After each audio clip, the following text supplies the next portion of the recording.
ইতিমধ্যে যে মৌলিক যে সংস্কারের মাধ্যমে প্রতিষ্ঠানগুলোকে তার সঠিক জায়গায় নিয়ে যাওয়ার জন্য আমরা সরকারকে সার্বিক সহযোগিতা করছি। সুতরাং যত তাড়াতাড়ি সম্ভব আমরা সবগুলো সংস্কার, এই মৌলিক সংস্কারগুলো সাধন করে আমাদের নির্বাচনী প্রক্রিয়ার মাধ্যমে আগামী দিনে মানুষ যে কারণে ভোট দেওয়ার জন্য জীবন দিয়েছে, প্রাণ দিয়েছে, যে আমরা নির্বাচনী প্রক্রিয়ার দিকে এগিয়ে যেতে পারবো বলে আমরা বিশ্বাস করি।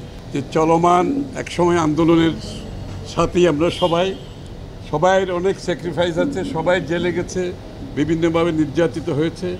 আমাদের সেই ধারা অব্যাহত রেখে আমরা দেশ দ্বিতীয়বারের মতো স্বাধীন হওয়ার পরে আবার এই চ্যাপ্টারের জন্য আমরা কী করতে যাচ্ছি সবাই মিলে আলাপ আলোচনা করেছি আজকে।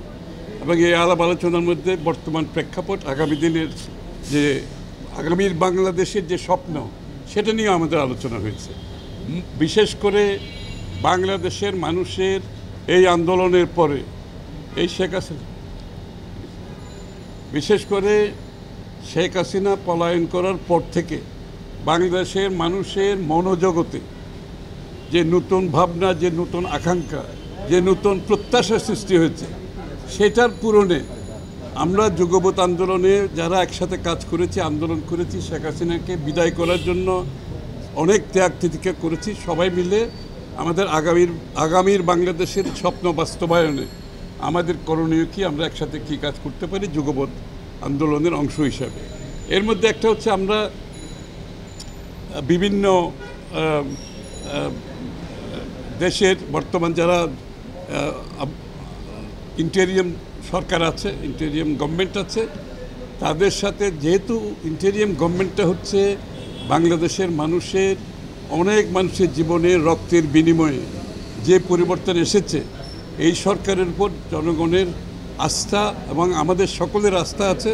আমরা চাই এই সরকার সফলভাবে আগামীর বাংলাদেশের মানুষের যে প্রত্যাশা, যে আকাঙ্ক্ষা, সেগুলো পূরণ করতে সক্ষম হবে।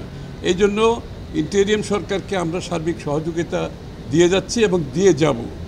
এবং যতগুলো রাষ্ট্র সংস্কার, রাষ্ট্র মেরামতের বিষয় আছে, যেগুলো করার মাধ্যমে আমরা দেশের প্রাতিষ্ঠানিকভাবে যে ধ্বংস করা হয়েছে বিগত দিনে, এগুলোকে সঠিক জায়গায় কিভাবে নিয়ে আসা যায়, এবং আমাদের যে কী রিকমেন্ডেশন, সেটা আমরা আজকে আলোচনা করেছি। বিশেষ করে 31 দফা, এই আমাদের যে 31 দফা সংস্কার, রাষ্ট্র মেরামতের যে বিষয়টা আমরা সবাই মিলে আলোচনা করেছি। এবং এই 31 দফা বাস্তবায়নে আমাদের যে 1 বছর আগে কিন্তু আমরা এই রাষ্ট্র সংস্কারের মেরামতের বিষয়টা 1 বছর আগে দিয়েছি। 13 জুলাই গত বছরে দিয়েছি, 1 বছর আগে দিয়েছি। এটা নতুন কিছু না। রাষ্ট্র সংস্কার মেরামতের বিষয়টা আমরা কিন্তু নতুনভাবে বলছি না, আমরা 1 বছর আগে বলেছি, জাতির সামনে তুলে ধরেছি। এখানে রাষ্ট্রের যত ধরনের সংস্কারের প্রয়োজন, আমরা 6 মাস ধরে কাজ করে দেশের বিভিন্ন স্তরের মানুষের সাথে আলাপ আলোচনা করে, সিভিল সোসাইটির সাথে আলোচনা করে, সবার সাথে আলোচনা করে 31 দফা প্রণয়ন করা হয়েছে। সবচেয়ে বড় কথা হচ্ছে আমাদের যুগপৎ আন্দোলনে যারা আছে, বিরোধী দলে যারা আছে, সবাই মিলে 31 দফা প্রণয়ন করা হয়েছে। এটা বিএনপির একার নয়।